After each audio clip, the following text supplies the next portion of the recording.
Vin chu video pakhat kan siam le sa manga lockdown te ni wangin na kan thok chuak thei vak lowa in lama video han siam na hun ram chang ate mang tamai mai la in chung electronic lampang thil khoi hi ka chol san ve deuh ria wangin ka man ro hi ka wang kalo nei vak to lo dewa tina chang kalo se har deuh bok nen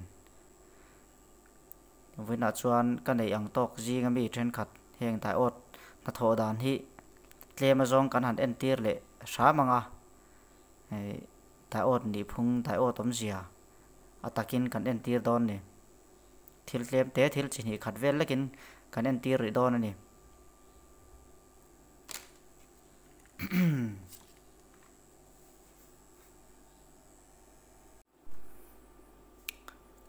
hei hi tai ot ania chuan heng tai ot hi positive negative clear sang tu le siam tu te kan ti do mi thena chuanin vol drop tu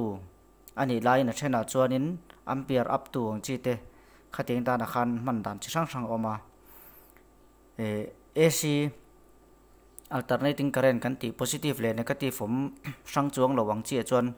a negative a positive lo thlir rang chuak tu ta na te manania DC a chuanin heta tanga kan kal chuatir hian kan pek tlang hianin vol khat te 0.5 ang chi ten vol kha a drop thazeu zeu theini chuan ta ota hian he lama hianin rong var lampang dewa in luan kwal chuak om thina he lampang hi duma avar lampang hi kathot negative ania adum lampang hi anot positive ani diode hianin positive kan kaltlang ti du chuan a diode positive le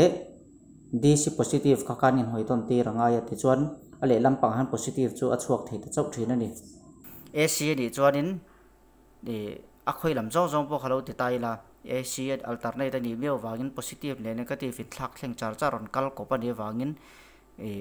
heta hi chuan positive engang po ni sela chuak thei sim sima chuan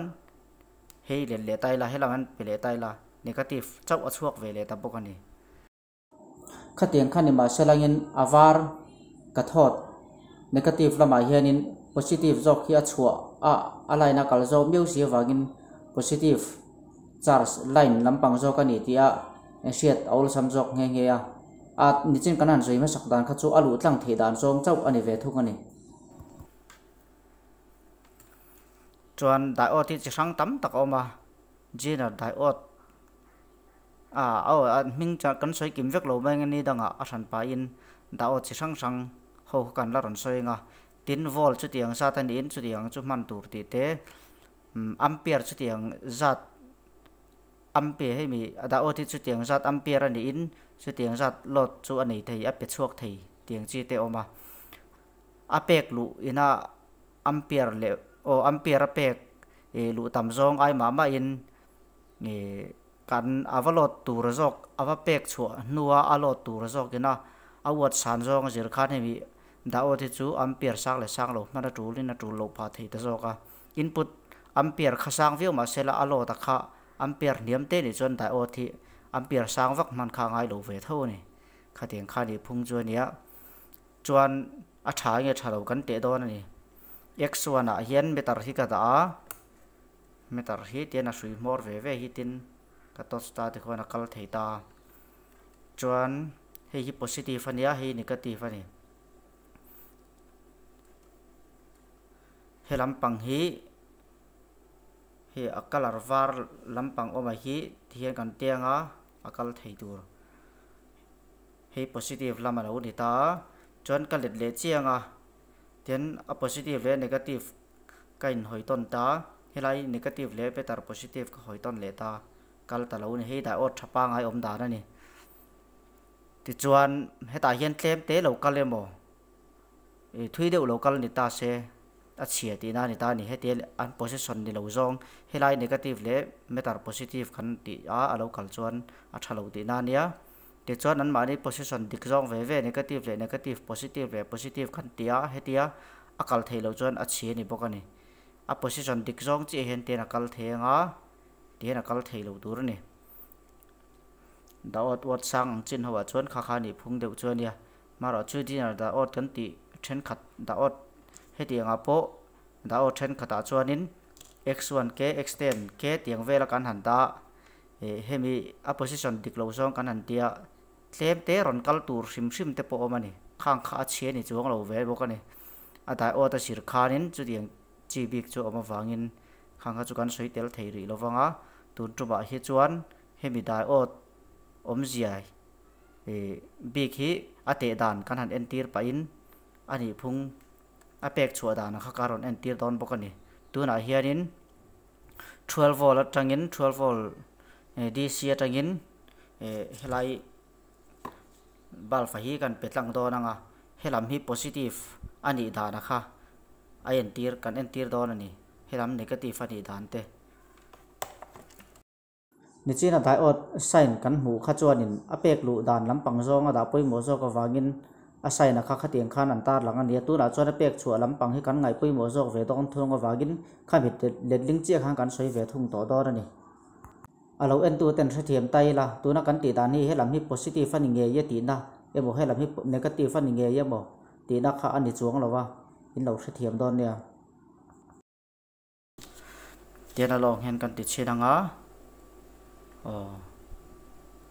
kha kha ni direct chuan a kal dan ni ta ti chuan da o thi tu na hen he negative le hebi abal lampang avalot tur lampang jok negative kha kan hoi ton tira ti chuan kan lak lu na lampang he hi negative 12 volt negative ania helai hi da ot positive neng ten kan hoi in hoi ton tiranga ti chuanin volt atlang ang ti hian hi kalet ling le chianga ten a negative le negative a positive le positive ka hoi ton hi chuan akal thei don lo ni hi an ma ni charge mil pui inang lampang kha chu adik thei lo ta ni atlang thei ta lo ni helai a volt tlang thei dur chuan hei hi negative to positive in nakalanga ya tikhan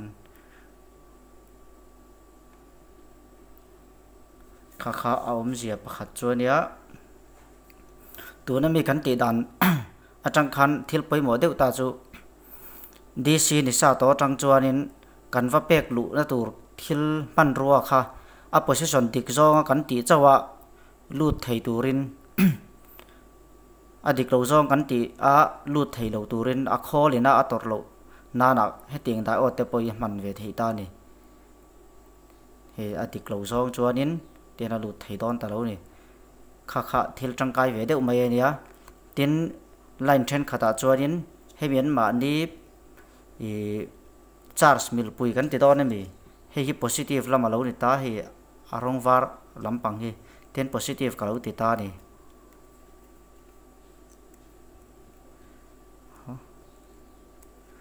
check ta ti chuan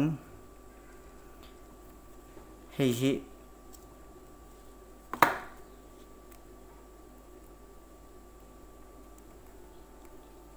a fix tu rang deuin kan sia manga engwa te spa ka po poi lo turin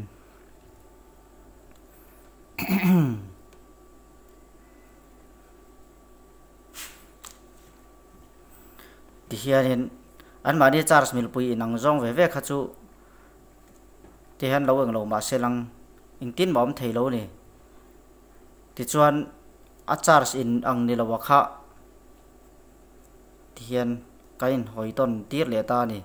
a positive le da or negative ti han da positive le hemi 12 volt negative hi kan in touch le ngai tai chan hei akal tlang that ta chak chak mai ni kha tak kha ni tu nen ti na na helai hian helama hian kan thil man tur lai na kha lo om ta se helam han positive lo tlang local ta se le lama negative local ta se chu tianga chuanin tenan ba ni charge mil pui zong chin kan da nga an charge dik zong chin ti hian kal tlanga nga charge dik lo zong he ti kan ti che hianin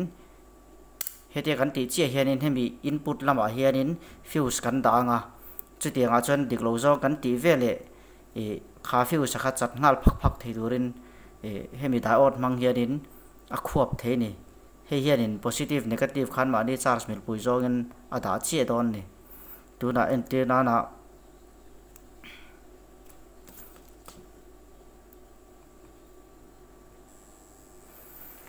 tihian MCB kaltlangin kan ti chinanga kan set thiam na na a position diklo zong atia fuse chat thei turang chi khan kan ro mana fuse ya MCB kan manga aron per mai don ni tuna chara dik zong kan ti ma sanga hei lai diode positive le hemi line le lampanga negative kha heta han diode mangin ka thun zoma chu chu ta hianin ka zu herbet ta ni hei he fuse anga kan ngai don ni chuan he position dik zong in ti hian ti khan akal thata ni eng ma trip le fuse tur khom ta lo ni ma se hei hi adik lo zong kalu tir don hi positive line tura hianin negative hi tian kalau tipal thei ta ni chutianga chuanin helai fuse ya hian MCB kan manga hi rom per don ni hei helam panga poi khoi ma khan helam panga fuse mo kha achat mai thin don ni ma se fuse kan mana kha kan lot tir tur kha ampere san le tlemen lian ve dewanga a niam le ate ve dewanga atlang puin samjai tie kan ti he tiang wer zai pakhat hi wat som ruk wat za kan ti dom wat som nga chin chung lampang ang vela chuan atok veu tura ngai tara hi ai te po hi ni se du tu sam chuan anga wer zai sin thei ang lampang a lot zo phat chuan a sin lampang zel kha poi mo a ti chuan kan thia thiam ang chu mo tuna hianin he position dik zongin kan ti le chin nge voi khat tiana kal tlang thia chuan adik lo zong ka ti vele khanin heta hianin aron hein ni chin kan anti rang khan negative hi helai positive den dai positive ne hoi ton tla to wa tiana kal tlang thei ta ni chu wa chuanin helai hian magnetic field a jin siam ta MCB hi rom per ta mai khania hian kha diode na thom zia pakhat kan soi fia tiam den pakhat chu ni china kan soi to angin heng diode thi DC atanga AC convert nang chi a chuan a watt ampere ti san na na te poimo tela tin signal pe chuak chi anga te po man tang kai na tam tak omani a magnetic field in siam khami wave han ti dang lam na na khanin diode hi poimo ve em bokani hemi hen chu tiang chu man tur ani an ti thlep thi khani ro kan man du na zir khanin a diode hi than thiam zelanga ya then chu